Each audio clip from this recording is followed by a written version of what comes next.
세계 역사 이야기 현대편으로 함께 살펴보겠습니다. 이번 시간에는 현대화에 관한 이야기를 들려드릴게요. 1869년 5월 10일에는요, 미국이 동쪽과 서쪽을 가로지르는 철도가 완성되는 날이에요. 7년 동안 2만 명의 인부들이 하루에 12시간씩 다이너마이트를 터뜨려서 산을 뚫고 강과 계곡을 가로질러 다리를 놓으면서 쉬지 않고 공사를 했어요. 미국의 동부 해안과 서부 해안까지는요, 끊어진 곳이 단 한 곳도 없어요.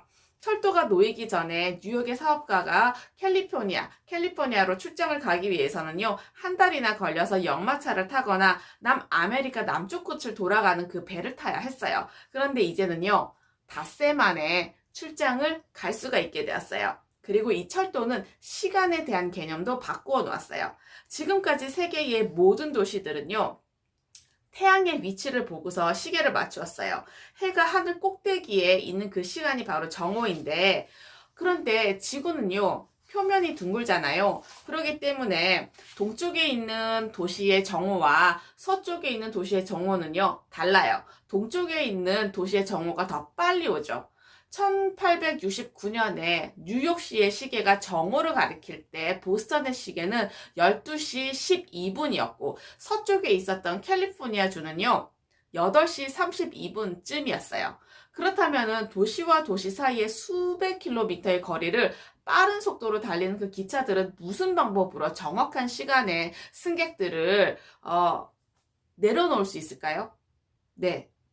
10년 후에 샌드포드 플레밍이라고 하는 캐나다 철도 기사가요, 세계를 24개의 시간대로 나누면서 그 문제를 해결할 수가 있었어요. 북극에서 남극까지를 24개의 시간대로 나눴어요. 그 각 시간대 안에서 모든 시계는요, 똑같은 시간을 맞추자는 것이었어요. 버지니아주의 12시는 캘리포니아주의 모든 도시에서 정확히 오전 9시가 되는 것이었어요. 1883년 11월 18일에 미국의 모든 도시는요, 그들이 속한 시간대에 따라서 일제히 시계를 조정했어요. 바로 시간이 표준화되는 순간이었어요. 미국 내의 모든 곳에서 똑같이 이 규칙을 정해놓고 따랐어요. 그러면서 오래지 않아 전 세계는 그렇게 되어갔어요. 철도와 시간대는 사람들이 이 세계에 대해서 생각하는 그 방식을 바꾸어 놓았어요. 이 세계가 예전에 생각했던 것만큼 넓지 않다는 것, 그리고 상품을 만들어서 최대한 많은 사람들에게 팔 수 있다는 것, 그리고 미국뿐만 아니라 서양의 모든 나라들도 더불어 빠른 속도로 현대화되어 갈 수가 있었습니다. 1879년에 과학자인 토마스 에디슨은요, 새로운 발명품을 세상에 내어놓았는데 바로 전기의 힘으로 빛을 만들어내는 것이었어요. 밤에도 가정이나 사무실에, 그다음에 공장에 불을 밝힐 수가 있었어요. 조수들과 함께 3,000가지 시안을 실험했다고 합니다. 결혼식 날에도요, 집으로 가지 않고 실험실로 가서 밤을 새웠다고 해요. 마침내 에디슨은 진공 유리관 안에 필라멘트를 넣는 방법을 고안해냈어요. 공기가 닿지 않게 되면 필라멘트가 아무리 달아올라도 타버리지 않고 빛을 낼 것이라고 생각을 했어요. 첫 번째 전구는 고작 몇 시간밖에 가지 않았는데요. 마침내 에디슨은 1500시간을 버티는 전구를 개발할 수가 있었습니다. 상점들이 줄줄이 전등을 설치를 했고 수많은 공장과 집들도 전기를 이용해서 불을 밝히게 되었어요. 철도는 공간을 정복했어요. 그리고 표준 시간대는요, 시간을 정복했어요. 그리고 전기는 어둠을 정복할 수가 있었습니다. 철도와 표준 시간대로 미국이 현대화되고 있을 때 일본도 비슷한 상황이었어요. 1854년에 페리 제독이 일본을 위협해서 통상조약을 맺고 나서는요, 미국은 일본 땅에서 여러 가지 특혜를 누리게 됐지만 정작 일본 사람들에게는요, 그다지 이득이 없었어요. 그 조약이 체결된 지 12년이 지났을 때 도쿠가와 막부의 쇼군이 죽고 29살 된 청년 도쿠가와 요시노부가 뒤를 이었어요. 이 사람은요, 쇼군의 권력이 예전처럼 막강하지 않다는 것을 느꼈어요. 그래서 막부에 반대하는 다이묘들이 이미 모여 있었고 그 사람들은 이 요시노부가 물러가고 도쿠가와 막부는 영영 문을 닫아라 이렇게 요구를 했는데요. 어떻게 했을까요? 네, 요시노부는요 스스로 자리에서 물러났어요. 그러면서 다이묘들은 17살의 어린 천황을 일본의 권좌에 다시 앉혔어요.